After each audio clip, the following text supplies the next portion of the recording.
আমরা প্রত্যেকেই জানি 26শে জানুয়ারি আমাদের ভারতবর্ষে প্রজাতন্ত্র দিবস মানানো হয়। কিন্তু এই দিনটা কেন মানানো হয় এটার গভীরতা কেউ জানে না। অনেকেই জানে কিন্তু আবার অনেকে জানে না। তো বিষয়টা হচ্ছে 1947 সালে যখন ভারত স্বাধীন হয় তারপরে ভারতের একটা আইন সম্পর্কে একটা সংবিধান লেখা হয়। আর সেই সংবিধান লিখেছিলেন বাবা সাহেব আম্বেদকর। এই সংবিধানটা সম্পূর্ণ লেখা হয় 1950 সালের 26শে জানুয়ারি। এবং এই সংবিধানের মাধ্যমে বলা হয়েছিল যারা পাকিস্তান চলে গিয়েছে তাদেরকে বাদ দিয়ে যে মানুষগুলো সেই মুহূর্তে অর্থাৎ 1947 সালের 15 আগস্ট থেকে যে মানুষগুলো ভারতে থেকে গিয়েছিল সেই মানুষগুলো যে ধর্মেরই হোক না কেন যারা ভারতবর্ষে থেকে গিয়েছিল তারা হচ্ছে ভারতের নাগরিক। এবং সেই নাগরিকদেরকে একটা অধিকার দেওয়া হয়েছিল, ভোট অধিকার, যে একটা নাগরিক একটা ভোট দেবে, এই অধিকার দেওয়া হয়েছিল। এবং দেশের প্রত্যেকটা জিনিসে তাদের অধিকার থাকবে। এখন যখন এই সংবিধানটা চালু হলো, এই সংবিধানটা একটা সংগঠন মানতে পারেনি, যারা চেয়েছিল যে শুধুমাত্র একটা সম্প্রদায় এই দেশে বাস করবে, বাকিরা বাস করতে পাবে না। কিন্তু সংবিধানে বলা হয়েছিল যে সমস্ত মানুষ ভারতবর্ষে আছে, যে ধর্মেরই হোক, যে বর্ণের হোক, সাদা হোক কালো হোক, প্রত্যেকের অধিকার আছে এই দেশে বাস করার এবং এই দেশের অধিকার রাখে। তো সেই জন্য ভোটার অধিকার দিবস হিসাবে 26শে জানুয়ারিকে মানা হয় এবং এই দিনটিকে প্রজাতন্ত্র দিবস বলা হয়।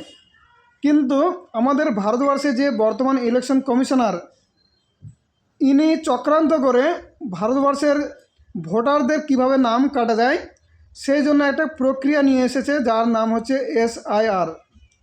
অর্থাৎ যারা প্রকৃত নাগরিক তাদের নামগুলো কেটে তাদেরকে বিদেশি ঘোষণা করার চেষ্টা চলছে।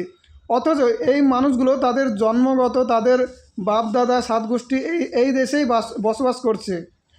কিন্তু তাদেরকে কিভাবে হয়রান করা যায়, তাদের কিভাবে নাম কাটা যায়, একটা কথা অনেকেই শুনেছে হয়তো, যে পুলিশ চক্রান্ত করে দড়িতেও ধুলোতেও দড়ি পাকাতে পারে বা রশ্মি পাকাতে পারে। আমরা এই কথাগুলো শুনেছিলাম যে পুলিশেরা ধুলোতেও রশ্মি পাকাতে পারে। এই কথাটা কতটা বাস্তব আগে জানতাম না, কিন্তু এখন বুঝতে পারলাম যে ইলেকশন কমিশনার সেই ধুলোতে রশ্মি পাকানোর চেষ্টা করছে। অর্থাৎ যারা প্রকৃত নাগরিক তাদেরকে হয়রান করে তাদের নাম কাটার চক্রান্ত করছে। কিন্তু আসল ব্যাপার হচ্ছে যারা ভারতবর্ষে দীর্ঘদিন বাস করছে, 50 বছর 100 বছর ধরে যারা বসবাস করছে, যাদের বংশগত এই দেশে বাস করছে, তাদের নাম কিভাবে কাটা হচ্ছে, কেন কাটা হচ্ছে, এর মূল চক্রান্ত হচ্ছে একটা দলকে এবং একটা সংগঠনকে শক্তিশালী করতে যাচ্ছে ইলেকশন কমিশনার এবং তাদের গোলামি করছে। তার যে কর্তব্য ভোটার অধিকার রক্ষা করা এবং ভারতের যারা জনগণ তাদেরকে অধিকার দেওয়া ভোট দেওয়ার জন্য, কিন্তু সেই ভোটারদের নাম কাটতে যাচ্ছে ইলেকশন কমিশনার।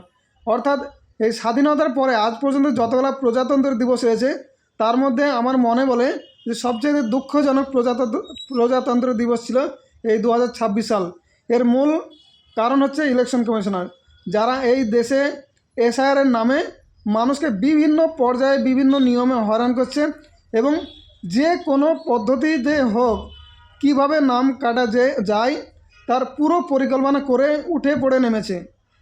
কিন্তু এতে তিনি কখনোই সার্থক হবে না। কারণ হচ্ছে যারা ভারতের নাগরিক তারা ভারতের নাগরিক থাকবে, তাতে তুমি নাম কাটো আর রাখো, তাতে কোনো যায় আসে না।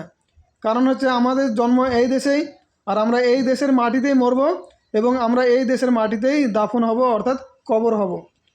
তোমাদের মতো অযোগ্য ব্যক্তিরা যতই চেষ্টা করুক সাধারণ মানুষের কোনো ক্ষতি করতে পারবে না।